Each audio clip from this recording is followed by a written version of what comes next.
The most copied machine tool in American history was designed on the back of a paper bag in 1936.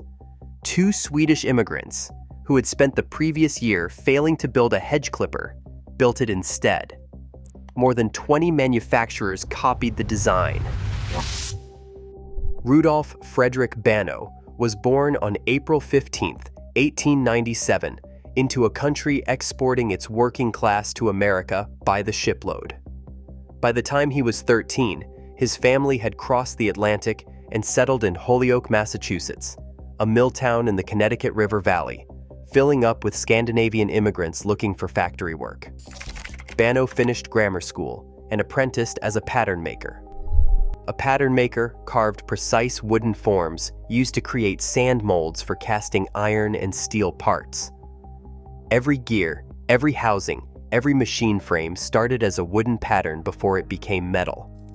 It was meticulous, physical, creative work, and Bannow was good at it. By 1920, at 23, he had worked his way up to foreman at the Bridgeport Pattern and Model Works at 143 Cannon Street in Bridgeport, Connecticut. 7 years later, he bought the company outright. His savings covered part of it, and his mother loaned him $3,000 for the rest. 6 years after that, a young toolmaker named Magnus Wahlstrom walked into the shop. Wahlstrom came from Surahammar, a small Swedish municipality defined almost entirely by its 17th century ironworks. He had worked there as a young man, first in the office, then in the mechanical workshop. In 1923, at 19, he immigrated to the United States. His first stop was Chicago, where he met Bannow through the Swedish American immigrant network. By 1929, Wahlstrom had followed Bannow east to Bridgeport, and the two men became partners. Their first idea had nothing to do with milling machines. They spent over a year trying to develop an electric hedge clipper, a consumer product they thought could carry them through the Depression. It did not work. The hedge trimmer never became a viable product. It was one of the most productive failures in American manufacturing history, because while they were tinkering with it, a local company called Atlas Tool asked them to build something else entirely: a portable, self-contained, high-speed milling attachment. The kind of device a machinist could bolt onto an existing horizontal mill to do vertical cutting operations without buying a second machine. Bannow and Wahlstrom delivered. In 1932, they shipped their first universal milling attachment. It was small, fast, and practical, and it sold. By 1936, they had upgraded it to a half-horsepower head with a quill, a telescoping sleeve that let the spindle plunge straight down like a drill press. Machinists loved it, but they kept running into the same complaint. The attachment was excellent. The old horizontal mills they were bolting it onto were not. In 1936, during a delivery run, Bannow pulled over his truck. He opened his lunch bag, ate whatever was inside, and turned the bag over. He had a pencil. He had a flat surface. He had an idea that had been forming every time a customer complained about the machine under his attachment. He sketched it in the truck. Not an attachment, a complete machine. A dedicated column and base designed from the ground up to hold their milling head, lighter than anything else on the market. More versatile, priced for the small shops that could never afford the massive single-purpose mills dominating factory floors. The sketch on the paper bag became a patent application in April 1939. Patent number US 2275291A was granted on March 3, 1942. The title read, "Machine Tool Operating at Universal Angles in Overall Locations." The company had already been incorporated as Bridgeport Machines Incorporated in 1939. On August 8, 1938, they shipped the first one. Serial number 1 went to Precision Castings Corporation of Syracuse, New York. The price was $995. A comparable single-purpose vertical mill at the time cost roughly $7,000. What made the machine different was not any single feature. It was the combination. A heavy cast iron base and column provided rigidity. The knee traveled up and down the column on an Acme lead screw, giving the machinist vertical control. On top of the knee sat the saddle, which moved front to back. On top of the saddle sat the table, which moved left to right. 3 axes of motion, all hand-cranked, all precise.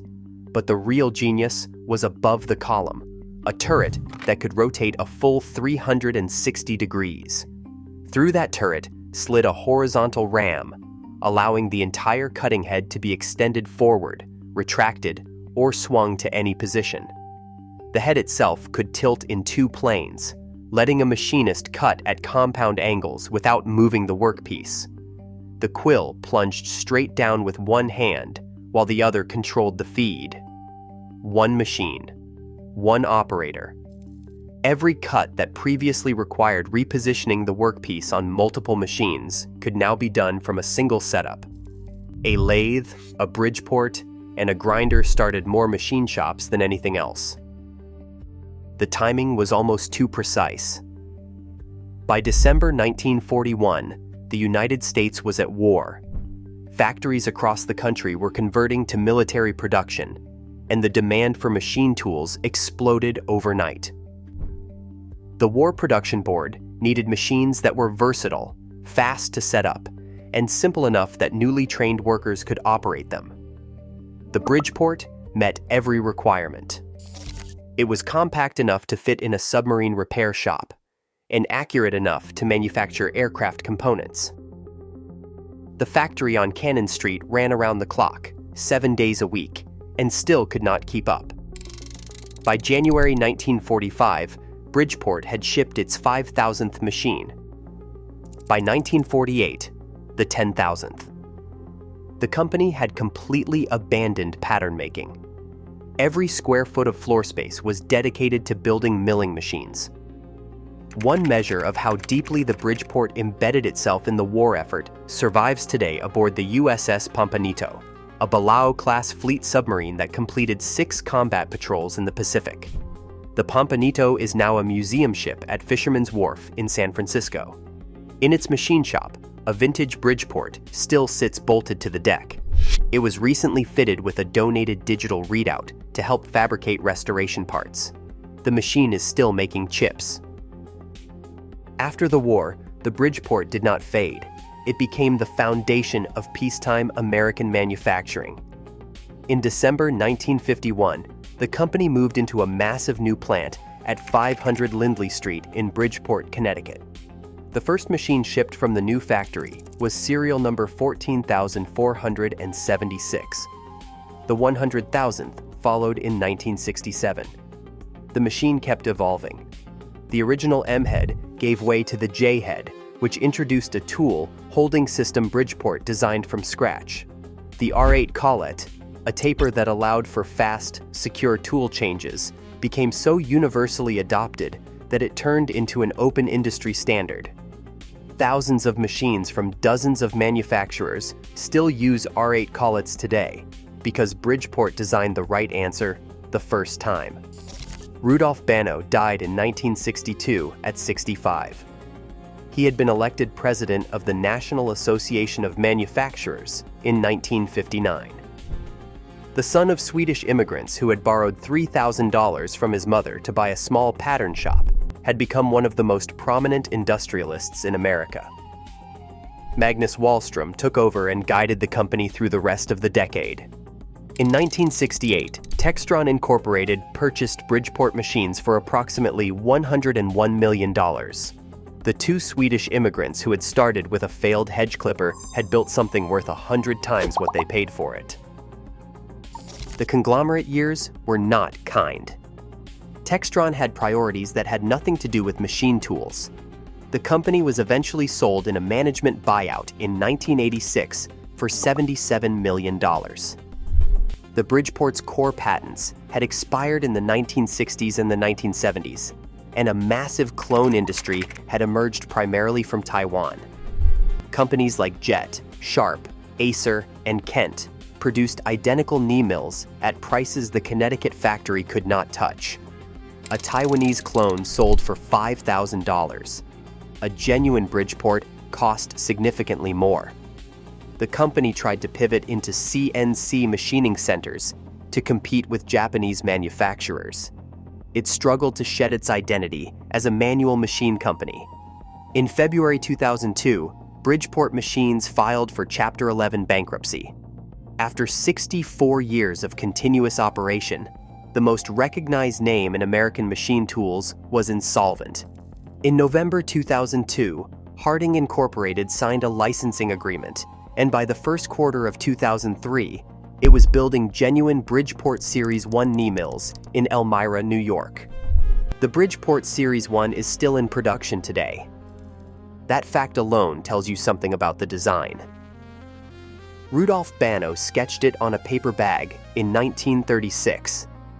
The fundamental geometry has never been meaningfully improved upon. Not because nobody tried, because nobody needed to. The machine's cultural footprint is unlike anything else in industrial history. Trade schools and university engineering programs still teach on Bridgeports because the machine forces a student to understand what is actually happening when metal cuts metal. There is no screen between the operator and the physics. You feel the feed pressure in the hand wheel. You hear the chatter when the speed is wrong. You learn the difference between climb milling and conventional milling by the way the table pulls. That education cannot be replicated on a CNC machine. More than 370,000 were built over 80 years. There is a constant supply of used Bridgeports circulating through auctions, estate sales, and online listings. Hobbyists, gunsmiths, car restorers, and prototype engineers buy them for their home shops. Meanwhile, virtually every advanced CNC shop in the world still keeps at least one manual Bridgeport somewhere on the floor. A CNC machine is faster at making 1,000 identical parts. But setting up a CNC program to drill a single hole in a broken fixture takes longer than walking over to the Bridgeport and doing it by hand. The factory where they were built is gone. The 500 Lindley Street complex was demolished starting in 2010. Today, the site is an empty lot. There is nothing there to tell you that the most successful machine tool in American history was once assembled on that ground. Magnus Wahlstrom died on January 30th, 1972. In his later years, he had become a quiet philanthropist, paying rent and buying groceries for people in Bridgeport who needed help. In 1974, the University of Bridgeport opened the Magnus Wahlstrom Library. It remains the campus' main library today. His name is still on the wall. Bannow's legacy is different. It is not on a building. It is on 370,000 castings scattered across every continent, in shops and garages and schools and submarines and factories, still cutting metal, still holding tolerance, still doing exactly what a Swedish immigrant sketched on the back of a paper bag while sitting in his truck during a delivery run in 1936. The hedge clipper never worked.